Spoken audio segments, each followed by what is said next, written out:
Hey guys, tonight we slip into a story that is not exactly bedtime friendly, but then again, that's why you're here, isn't it?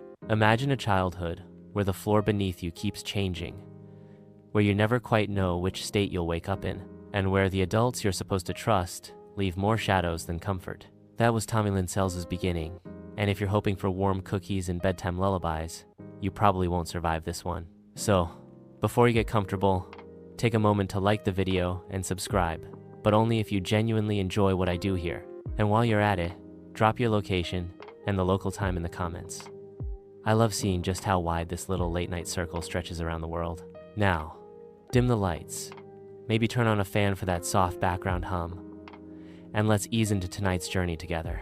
You're stepping into the 1960s, a time of upheaval across America, civil rights marches, Beatles, mania, and television suddenly glowing in more living rooms than ever. But while the world buzzes with change, you picture a boy born in 1964 in Oakland, California, arriving into a family already on shaky ground. His twin sister dies from meningitis before their first birthday, and that loss cracks the fragile household even further. You can almost feel the chill in the cramped home as grief hangs like heavy fog. His mother stretched thin, his father already half gone. Neglect is not always dramatic. Sometimes it's just the steady absence of stability. You see him shuffled between relatives, sometimes welcomed, sometimes barely tolerated, always with the subtle message that he is more burden than blessing. Historians still argue whether early trauma alone can steer someone toward violence, but in Tommy's case, the patterns are stark. A boy who loses his closest companion in infancy, who grows up without consistent nurture, and who begins to internalize the idea that he is disposable, those are bricks in a dark foundation. As the years pass, the nomadic pattern intensifies. He moves from California to Missouri, then to Arkansas, then back again, like a restless piece of luggage passed around. Each town smells different, the tang of farmland one year, the exhaust of an industrial suburb the next. You feel how school never becomes a familiar place, just a revolving door of chalkboards and unfamiliar faces. Classmates barely learn his name before he's gone again. And in that constant uprooting, a seed of disconnection grows. There's a quirky little fact tucked in here. In some of these wandering years, he contracts meningitis himself, nearly dying. He recovers, but with possible brain damage, a diagnosis you can't see, but one that lingers like a whisper in the background. Scientists debate whether meningitis survivors often struggle with impulse control later in life, and while nobody can prove that connection for Tommy, you're left wondering. Maybe it was just another chip in the fragile wiring. The 1970s swirl on around him. While disco balls spin and Watergate scandalizes the evening news, Tommy is the boy drifting along highways, his shoes worn, his eyes already learning how to scan for opportunity. He finds temporary refuge as an uncle here, a friend's couch there, but none of it sticks. You imagine him sitting at a kitchen table in some relative's home, staring at a half-eaten sandwich, knowing deep down he won't be here long. There's no bedtime routine, no sense of permanence, just the rhythm of suitcases and car rides. And it's in that vacuum of belonging that small, troubling behaviors begin to bubble. Neighbors recall a boy who lies easily, who steals toys or food with a shrug, who seems unbothered by getting caught. It's not yet headline material. It's just the kind of mischief small-town kids sometimes get into. But here, it carries a different flavor. Not playful experimentation, but survival strategy. You sense that, in his mind, the world doesn't offer him much. So why not grab what he wants when he sees it? You think about the old saying, it takes a village to raise a child. In Tommy's case, the village keeps changing zip codes. No consistent teachers to nurture curiosity, no steady neighbors to keep watch, no family system to provide roots. Instead, there's a boy who is learning the dangerous lesson that no one will truly stop him. And if you let that lesson ferment long enough, it becomes a twisted kind of freedom. By the time he drifts into adolescence, he already carries a chipped identity. He knows hunger, both literal and emotional. He knows what it feels like to be discarded. He knows how to keep moving, so no one can pin him down. And just beyond the horizon, you sense the storm brewing, the kind of impulses that will eventually break the boundaries of petty theft and turn into something far darker. For now, though, he's just the restless boy on the move, staring out of car windows, letting landscapes blur past. You wonder if he ever felt the urge to scream, to plant his feet somewhere, to demand stability. Or maybe he already understood that he was a ghost drifting through other people's lives. And as you lean back tonight, eyes half closed, you realize ghosts like that don't always stay quiet forever. You slip forward in time, following the restless boy as he tilts into his teenage years, that tipping point where childhood's chaos mutates into something sharper, more dangerous. The highways that once carried him from one relative's house to another now become the backdrop for small crimes, shoplifting candy bars, breaking into houses just to prove he can, stealing cars for the thrill of speed. You picture him crouched in the shadows of a gas station in Missouri, his fingers twitching as he pries open a vending machine. To most people, this is petty delinquency. For him, it's practice. Think about it. While most kids are getting grounded for missed curfews or experimenting with bell-bottom jeans and bad haircuts in the late 1970s, Tommy is skipping those rites of passage altogether. He doesn't have a father to lay down rules, no consistent teacher to tell him he's bright, no mother at the door to remind him to come home for dinner. So instead, he turns to crime as his warped version of consistency. Every theft gives him a hit of adrenaline, a reminder that he exists. Historians still argue whether juvenile delinquency always foreshadows adult criminality, but with Tommy, the trajectory seems almost scripted. From the moment he first swipes something he can't afford, you sense the escalation is inevitable. A boy who never had boundaries doesn't suddenly invent them for himself. And as he grows taller, stronger, and bolder, the stakes rise. There's a quirky twist in his story around this time. Despite his chaotic life, he sometimes attends church revivals and tent meetings in rural towns. Imagine him slouched at the back, listening to fiery sermons about salvation and sin, maybe humming along with gospel songs. For a fleeting moment, he even toys with the idea of redemption. But just like the cardboard crosses stuck in the grass after those revivals pack up, the feeling doesn't last. It's one more temporary shelter, gone with the wind. By 15, he's experimenting with alcohol, that liquid courage that makes the leap from theft to violence easier. You see him at a party, bottle in hand, grin too wide, voice too loud. Alcohol becomes a passport into darker impulses, a way to drown the ache of his past and sharpen his appetite for risk. And in the blurred edges of those drunken nights, his temper flickers, snapping at someone who mocks him, throwing a fist harder than he meant to, seeing the power in other people's fear. The late 70s culture itself feels like a strange backdrop. Disco clubs pulsing under mirrored lights, Jimmy Carter talking about energy crises, teenagers pumping quarters into Space Invaders machines. But in the margins of that colorful, fast-changing decade, Tommy is drifting through forgotten truck stops and back roads, already more outlaw than adolescent. It's almost cinematic, the kind of character who would appear briefly in someone else's coming-of-age story, only to vanish down the highway before the credits roll. And then come the darker experiments, the ones that cross lines you can't uncross. Small animals disappear. Neighbors whisper about strange smells behind sheds. A cousin recalls him pointing a gun, not in play, but with an unnerving seriousness. Nobody calls the police, maybe because they dismiss it as wild boy antics. Maybe because, in those days, in those towns, you didn't involve the law unless you had to. But the silence becomes its own accomplice. You picture him learning the art of drifting, hopping trains, hitchhiking with strangers, sleeping under bridges. He picks up skills: how to break into a house quietly, how to hustle a free meal, how to vanish before anyone asks too many questions. In a way, he becomes an unofficial student of the road, apprentice to survival itself. And like a student perfecting his craft, he's constantly testing limits. One mainstream historical fact anchors this chapter. In 1979, the United States saw crime rates hit record highs, with burglary and violent assaults spiking in nearly every major city. Against that backdrop, Tommy blends right in. He's not an outlier yet, just one more restless youth swept into the wave of crime washing across America. But the difference is his compulsion. While some teenagers grow out of their thrill-seeking as they mature, Tommy digs deeper. For him, each act is not a phase, it's a rehearsal. By 17, he's no longer just stealing. He's breaking into homes while people are inside. He feels the electric buzz of standing over a sleeping stranger, holding a knife he tells himself is just for protection. That's the moment where delinquency bends towards something irreversible. Scholars still debate whether brain injury from his childhood meningitis shaped these decisions.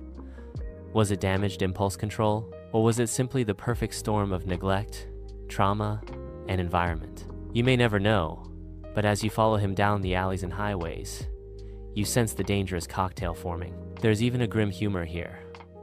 While other kids were dreaming of becoming astronauts or movie stars, Tommy was, in his own twisted way, perfecting a career path too. You can almost imagine him filling out a guidance counselor's form. Future goals, traveling the country, meeting new people, breaking into their houses. If it weren't tragic, it would almost be a bad joke. By the time adulthood knocks, Tommy is already decades older in the wrong ways. His rap sheet is thick, his reputation sketchy, his sense of consequence nearly non-existent. He isn't just a boy who grew up poor and rootless, he's becoming a predator in training. And as you breathe in tonight's dim quiet, you can almost feel the next page turning. The boy who started with candy bars and broken windows is about to graduate into something far more chilling. You lean in now, following him out of adolescence and straight into the wide-open sprawl of adulthood. Imagine America's highways stretching endlessly, ribbons of asphalt snaking across plains and mountains, dotted with neon-lit truck stops that smell of burnt coffee and fried chicken. That's where Tommy Lynn Sells finds his comfort, or maybe his camouflage. He becomes the wanderer, a drifter slipping in and out of town so quickly you'd barely notice him, except maybe for the way he scans a room, restless and sharp. This is the 1980s now, a decade of Walkmans, big hair, and Ronald Reagan promising morning in America. But while malls are filling with teenagers and MTV hums in living rooms, Tommy is sleeping in boxcars, or curled up under bridges, or occasionally on the mildewed couch of someone he just met in a bar. You can almost feel the grit of the train floor under his cheek as he drifts into uneasy sleep, one ear tuned for footsteps. Historians still argue whether the culture of transience in America, those endless highways, the ease of hitchhiking, the abundance of roadside diners enabled men like Sells to slip through unnoticed. But it's hard to deny how perfectly he blended into that landscape. One day he's in Texas, washing dishes for cash. The next, he's in Wyoming, hitching a ride in the cab of a long-haul truck. He moves so fast and so randomly that he becomes nearly invisible, a ghost whose trail dissolves in the dust behind him. A quirky detail slips in here. During some stretches, he earns money by joining traveling carnivals. Imagine him standing beside a rigged ring-toss booth, calling out to kids and parents, the lights of the fairground glimmering on his face. It's almost cinematic, like he could be a background extra in a Stephen King adaptation. Yet beneath that temporary mask of carnival cheer, he's still a predator in the making, watching the crowds not for prizes, but for vulnerabilities. There's a rhythm to his wandering. Truck stop meals scarfed down fast, nights in jail for disorderly conduct or theft, mornings back on the road. Sometimes he befriends strangers, sliding easily into their lives with charm and false stories. Other times he's the menace in the shadows, breaking into a house while its family is away, pocketing jewelry or cash, vanishing before they return. It's the classic American drifter archetype, but here it carries a darkness far beyond Kerouac's romantic vision. You can almost imagine yourself sitting across from him in a roadside diner, the hum of fluorescent lights above, the clink of plates around you. He'd be telling a story about hitchhiking through the Rockies, maybe making you laugh, maybe convincing you to cover his meal. And you couldn't know that he'd be gone before sunrise, and that somewhere behind him, a crime scene would be left cooling in silence. Mainstream history overlaps here too. In the 1980s, hitchhiking began to decline in popularity, fueled by rising crime and stories of serial killers prowling highways. Parents warned their kids not to take rides with strangers. Movies like The Hitcher tapped into that fear, and Tommy was living proof of why those warnings mattered. Because he wasn't just hitching rides, he was hunting opportunities. He learns how to disappear into the cracks. He never stays long enough in one place to attract attention. He doesn't build relationships, except shallow ones that serve his needs. He rides buses, sneaks into abandoned houses, befriends addicts who won't ask too many questions. Every choice keeps him untraceable. Law enforcement, bound by jurisdiction lines and limited communication in the pre-internet days, struggles to even notice him. The debates still linger. Did he choose this nomadic lifestyle purely to avoid capture? Or was it a compulsion rooted in his fractured childhood? Scholars point out that constant motion was all he'd ever known. Staying put might have felt more dangerous than drifting. Either way, the result is the same. He becomes a ghost no one can pin down. And here's a joke to cut the tension. If loyalty points existed for truck stops, Tommy probably would have been a platinum member. Picture him with a punch card, earning a free coffee after his 10th late-night stop. A laughable image, but behind it, a reminder of how normal his movements could look on the surface. Yet the darker current is always there. On those highways, he isn't just seeking shelter, he's seeking victims. People who trust him too quickly, families who offer him a couch, women who cross his path at the wrong moment. And because he never lingers, their stories rarely connect.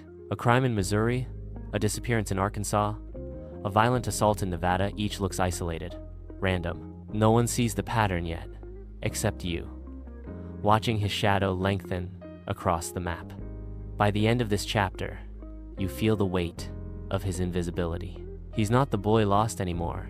He's the man deliberately lost, weaving himself into the fabric of American transience. A ghost at truck stops, a blur on highways, a face that vanishes into the crowd. And as you lie there in the quiet, you realize how chilling that is. Because ghosts like that can knock on anyone's door, anywhere, anytime, and then disappear before the door even swings shut. Now you watch the restless wanderer drift further, but this time the shadows around him thicken.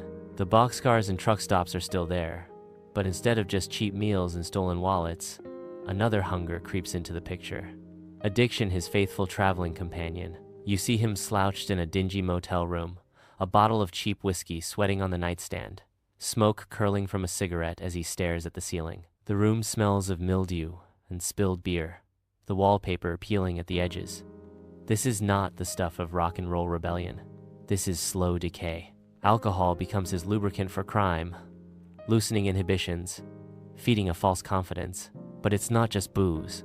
He dips into pills, powders, whatever he can score in the towns he drifts through. Imagine him handing over crumpled bills to a dealer in a gas station parking lot, his eyes jittery, his hands shaking.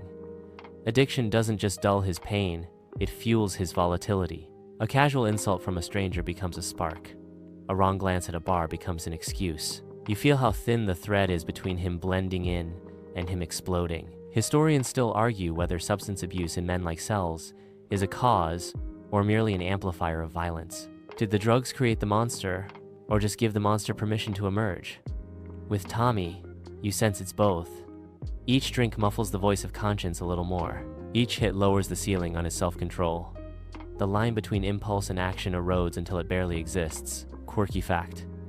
During his drifting years, he sometimes picked up day labor at factories or fields. For a week or two, he'd swing a hammer or haul crates, earning just enough cash to binge again. Coworkers often described him as friendly or easygoing, at least until payday. Then he'd vanish, leaving behind stories of drunken outbursts or unfinished shifts. It's bizarre to imagine one day he's sharing a smoke with you on break, the next he's gone, leaving you to wonder if you ever really knew him. The 1980s swirl on arcade machines beeping, Reaganomics reshaping middle America, news anchors talking about the Cold War. But in roadside bars and small town alleys, Tommy becomes a storm cloud you don't see coming until it breaks. His temper flares without warning. A bottle shattered against a wall. A stranger shoved hard into a jukebox. Violence isn't yet his only language, but it's becoming the one he speaks most fluently. Picture him one night stumbling out of a honky-tonk in Oklahoma, his breath sharp with whiskey, his fists itching for release. Maybe a man bumps into him in the parking lot. Maybe a woman tells him to back off. That's all it takes. He snaps like a trap, the rush of aggression flooding him, and in that moment, he isn't just Tommy the Drifter, he's something darker, something that feeds on chaos. And when the rage subsides, he slips away into the night, another nameless figure, hitching a ride down a black ribbon of highway. Mainstream history sneaks in here too. The 1980s saw a cultural panic over stranger danger, with parents across America teaching kids not to trust unknown adults. Ironically, Sells was the living embodiment of that fear. A stranger who could charm his way in, who seemed unthreatening until the door was closed. His addiction and violence made him unpredictable, and unpredictability is what made him terrifying. Scholars debate whether he ever truly sought help. Some accounts say he entered short stints of rehab or jail-mandated programs, but he never lasted. Commitment wasn't in his vocabulary. Drifting was easier.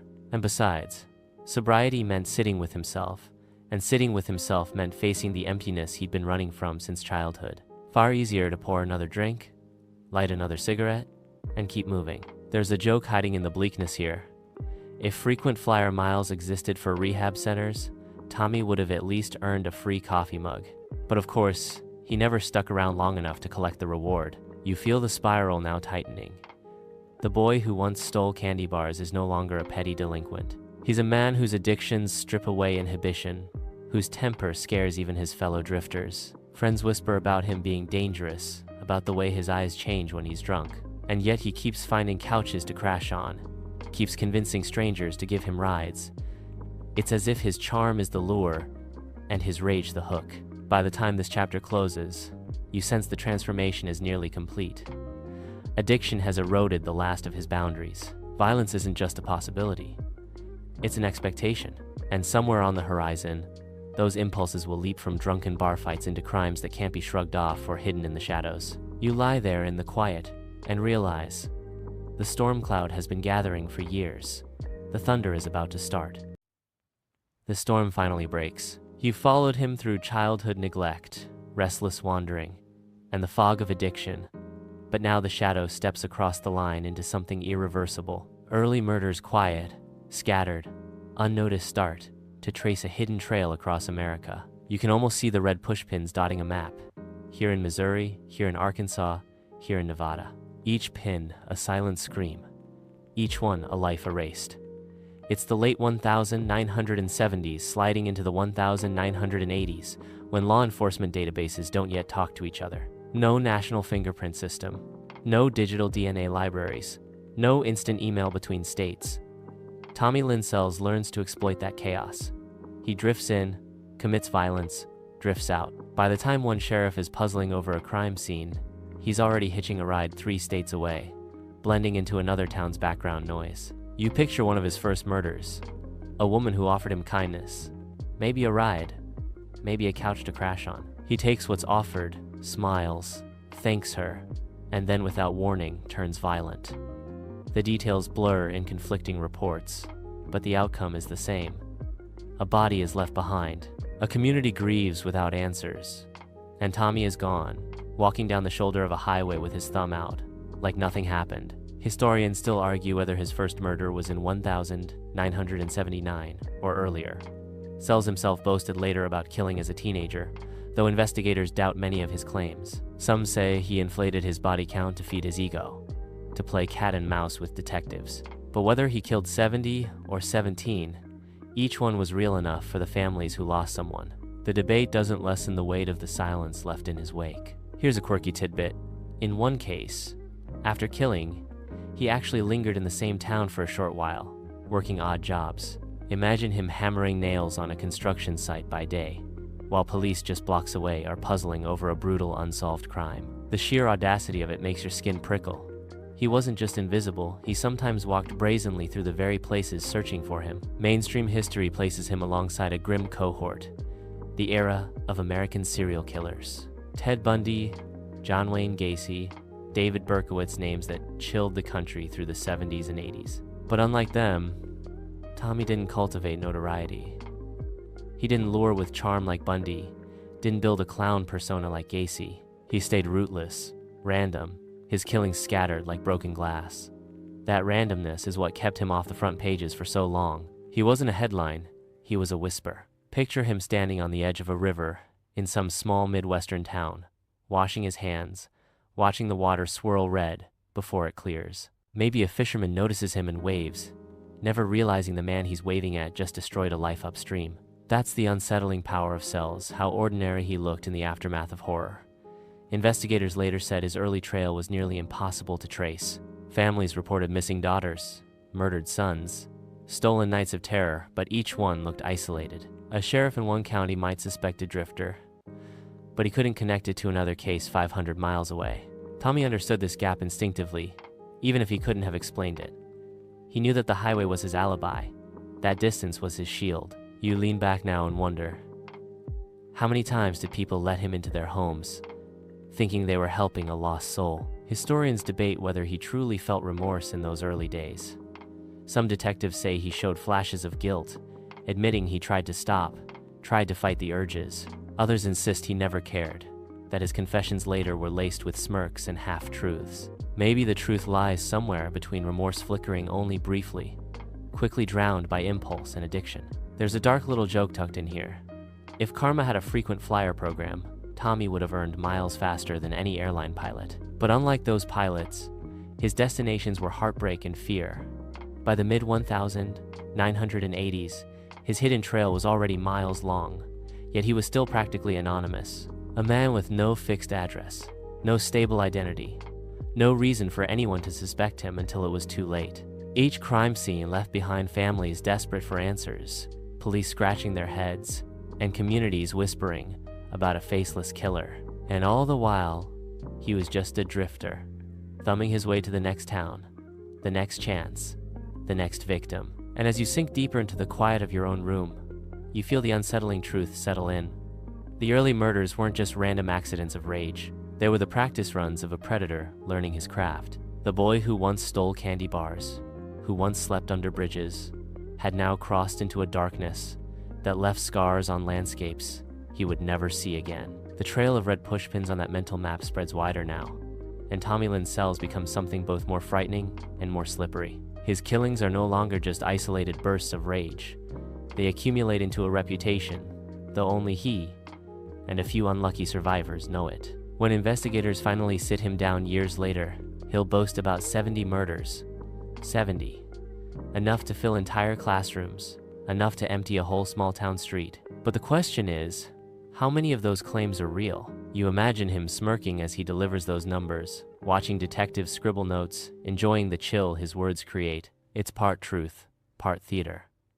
Historians still argue whether his confessions were accurate or exaggerated for ego. Some insist he craved attention, weaving fiction into fact like a fisherman, inflating the size of the one that got away. Others believe many of his boasts because he knew details only a killer could know. Either way, the contradictions leave investigators and you spiraling in uncertainty. The mainstream history of criminal justice in the 1990s comes into play here. This was when DNA testing began revolutionizing crime solving, when the FBI's VICAP, Violent Criminal Apprehension Program, started connecting murders across state lines. But Tommy had a head start. His crimes spanned states, years, and methods. One victim stabbed, another strangled, another drowned. He didn't stick to a pattern, which made him maddeningly difficult to pin down. Unlike Bundy's college co-eds or Gacy's teenage boys, Tommy had no type. Everyone was potential prey. Here's a quirky tidbit to highlight his contradictions. At times, he claimed he killed out of mercy. He once told investigators he ended the life of a terminally ill woman because she begged him to. Was that true?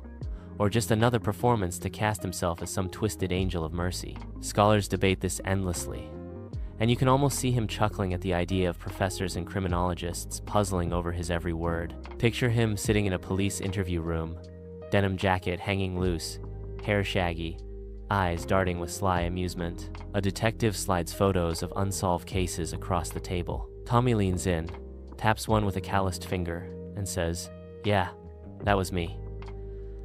Then the next photo, "Oh, I was there too." The detectives glance at each other. Do they believe him? Do they record it as confession, or chalk it up to bragging? It's a macabre guessing game, with grieving families waiting on the other side of those choices. And yet, despite the exaggerations, many cases eventually tied back to him. Small-town murders that had gone cold suddenly found a suspect. Communities that had whispered about faceless killers realized their nightmare had a name. Still, the official tally remains uncertain.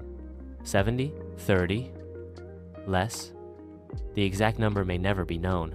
Historians still argue whether killers like Sells exaggerate to inflate their own mythology, or whether investigators underestimate the true scope of their crimes. It's an uncomfortable debate, because both sides could be true. And in the middle of it all, you realize the truth doesn't change the pain of the families left behind. There's almost a sardonic humor in the way he played this numbers game. Imagine him at a county fair back at one of those carnival booths he once worked, shouting, "Step right up, Guess how many I killed? 70? 30? Who knows? It's a grotesque carnival. And yet, in a way, that's exactly how he treated his legacy. What makes his contradictions even more chilling is how casually he delivered them. He didn't pace or wring his hands. He grinned, sometimes even laughed. To him, the number wasn't a confession, it was entertainment. For detectives, it was a jigsaw puzzle missing too many pieces. By now, you sense that the mystery of Tommy Lynn's cells isn't just about his actions, but about his words. Was he a compulsive liar? A manipulator? Or simply a man so lost in addiction and rage that even he couldn't keep track of his own carnage? Scholars lean different ways, and no neat conclusion will ever come. But here's the unsettling truth you carry with you into the night. Whether it was 70, 30, or even just 10, the damage was done. A trail of lives cut short, families hollowed, towns scarred. Numbers don't soften the horror, they only remind you of the scale. And as you lie back in your dim room, you can almost hear the faint echo of his smirk. Count them if you can. The numbers blur, the boasts confuse, but amid all the noise of Tommy Lynn Sell's confessions, one thing shines through the haze. Not every victim died. Some survived, and their voices cut through his lies sharper than any detective's cross-examination. Imagine a girl, maybe 12 years old, lying in a dark bedroom in a quiet Texas town. It's 1999, Christmas Eve. She hears footsteps that don't belong, feels a hand that shouldn't be there. The intruder stabs her, but somehow, through sheer luck, adrenaline, or maybe something divine, she survives. Bloodied and terrified, she stumbles to a neighbor's door, clutching her wound, whispering the words that will change everything. He's still in there. That girl's survival becomes the thread that finally starts to unravel Tommy's long, hidden trail. Mainstream history anchors this moment. Survivor testimony has cracked open countless serial cases. From Ted Bundy's victims who escaped his grip to women who ran from Richard Ramirez, survivors have turned whispers into names. With Sells, too, it was a survivor's courage that pierced his cloak of invisibility. But she isn't the only one. Earlier, scattered across his drifting decades, other survivors slipped through his grasp. A hitchhiker who fought back, a bar acquaintance who managed to run, a child who pretended to be dead until he left. These rare voices never made national headlines at the time, but together they form a patchwork of warnings, ignored or unseen. Historians still argue whether police could have connected the dots earlier if they'd listened more carefully to those survivor accounts. Some say law enforcement dismissed them as exaggerations, the unreliable testimony of traumatized or intoxicated people. Others argue that without hard evidence, the words alone couldn't have held up in court. Either way, those missed chances linger like ghosts over the story. There's a quirky little fact here. One survivor described him as ordinary looking, like someone's uncle. No piercing eyes, no villain's sneer, just another face at the gas station. That ordinariness became his camouflage. He wasn't the movie version of a monster. He was the man who could borrow jumper cables from you in a Walmart parking lot and thank you politely. And that makes the survivor's recognition all the more chilling. They weren't remembering a caricature, they were remembering someone you might have trusted. Picture yourself in one of those survivors' shoes. You wake up in a hospital bed, fluorescent lights glaring above, detectives leaning in with notepads. You struggle to form the words, your throat raw, your body aching. You describe him. Scruffy hair, lean build, a drifter's clothes. Maybe you remember the smell of alcohol on his breath, the way his voice sounded almost casual. And as you speak, you wonder, will they believe you? Will they catch him before he finds someone else? One survivor's account, especially, carries the weight of turning the tide. She not only lived, but identified him. Her memory, raw and unshakable, gave investigators the lead they needed.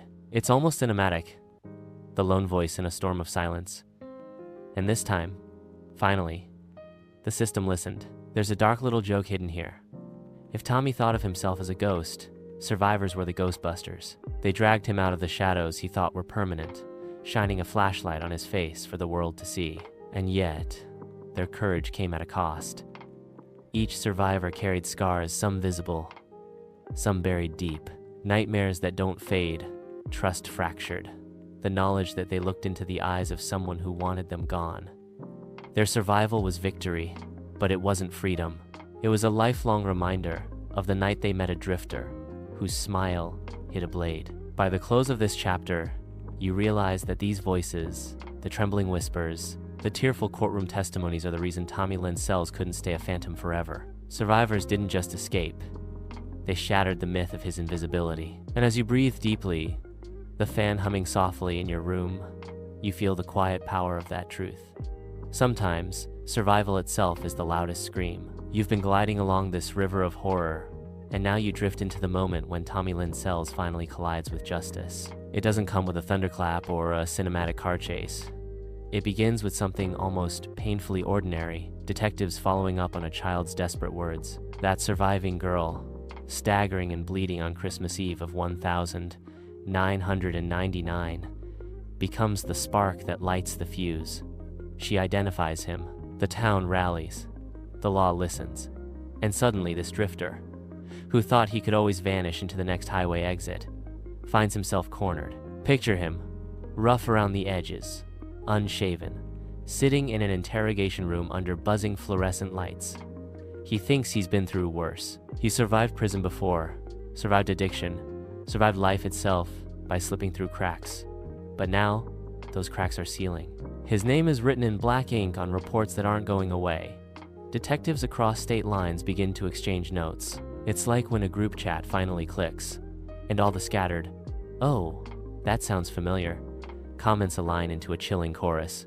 Mainstream history records this as one of the most sprawling investigations tied to a single drifter killer. Texas law enforcement leads the charge, but suddenly other jurisdictions, from Missouri to Nevada, are calling in. Old case files, once collecting dust in the back of police archives, get pulled down and re-examined. The weight of his wandering life presses in on him like a closing net. But here's a quirky tidbit that doesn't fit the grim tone.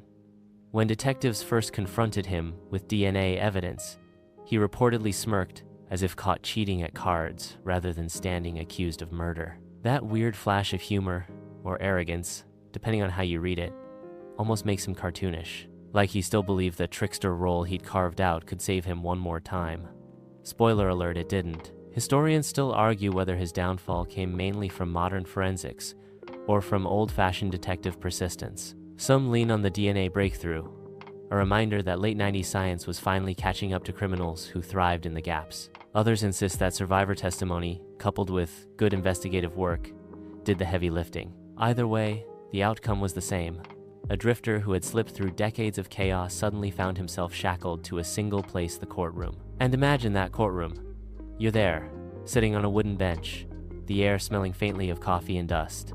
Families of victims gather, clutching tissues, waiting for answers they know might never fully come.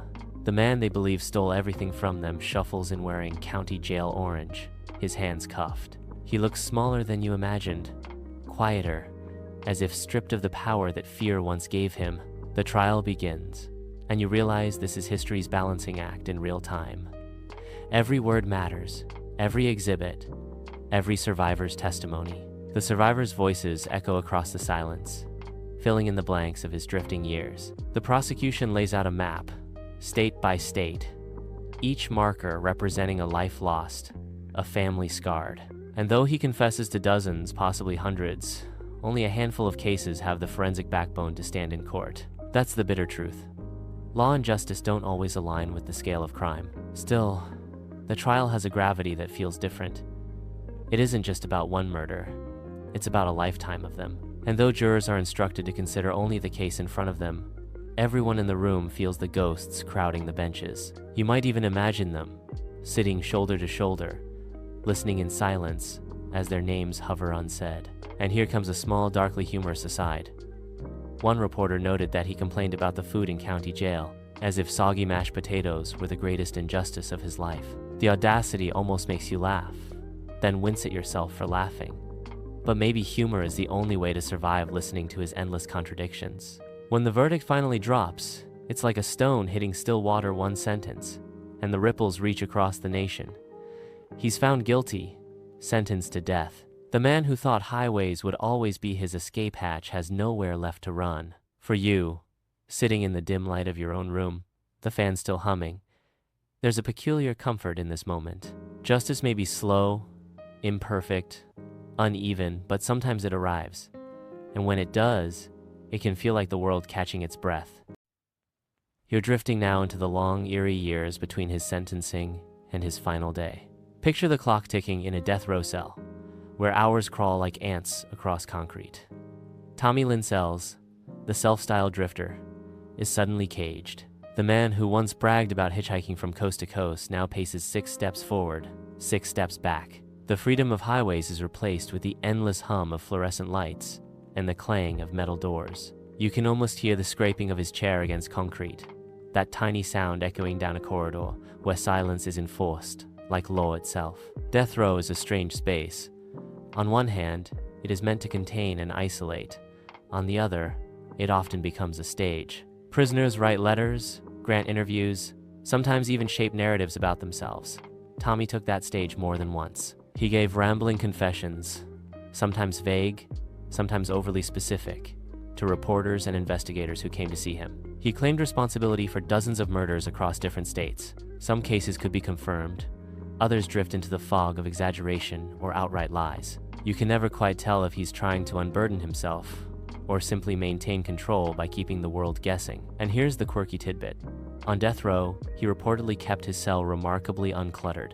Unlike others who decorated walls with photos or letters, he seemed content with bare surroundings.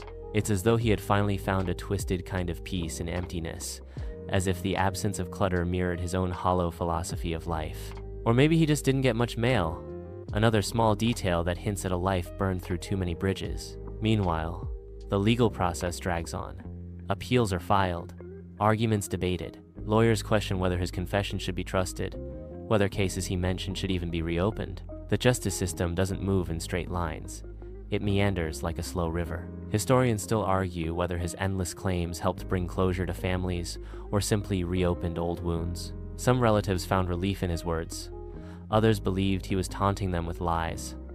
The debate remains unsettled, suspended between hope and cruelty. In this chapter of waiting, you also sense the weight on the families. Imagine being a parent or sibling of someone taken decades ago, suddenly hearing that the killer has confessed in a death row interview.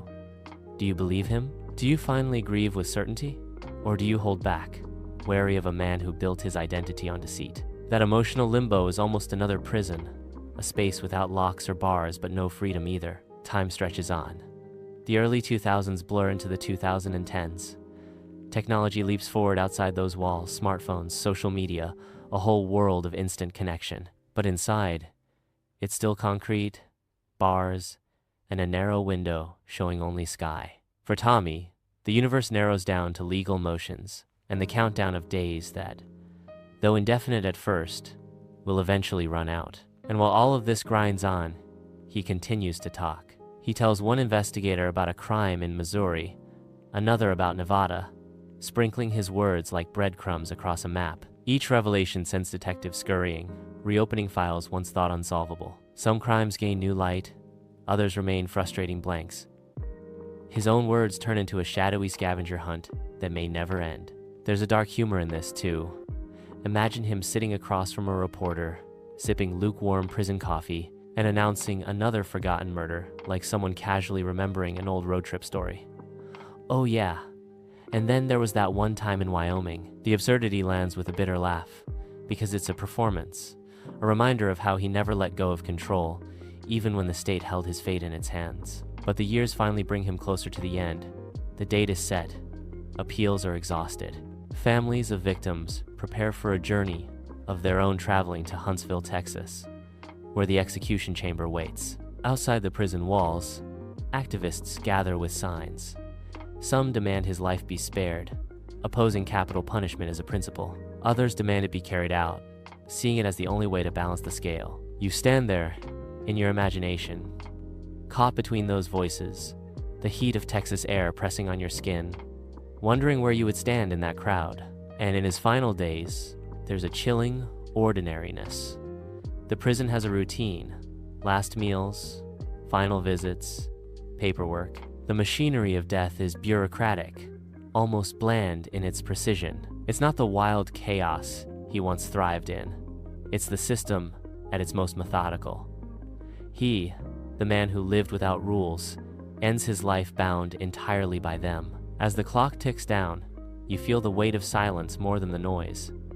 He has no highways left, no aliases to slip under, no places to run, just the steady hum of the air conditioner in a Texas cell, and the knowledge that his road ends not with escape, but with a needle. Now we arrive at the final stretch, where every second is choreographed, and the end is no longer an abstract promise, but a scheduled event. Picture the death chamber in Huntsville, Texas.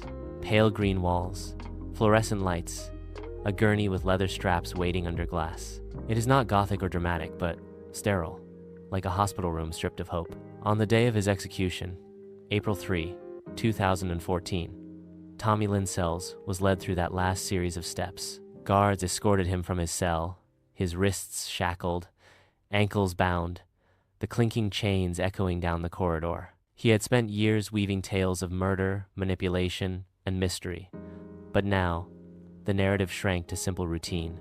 There's a strange human curiosity in what death row inmates choose as their final act, their last words, their last meal. Sells declined the elaborate meal Texas once offered prisoners before the policy changed.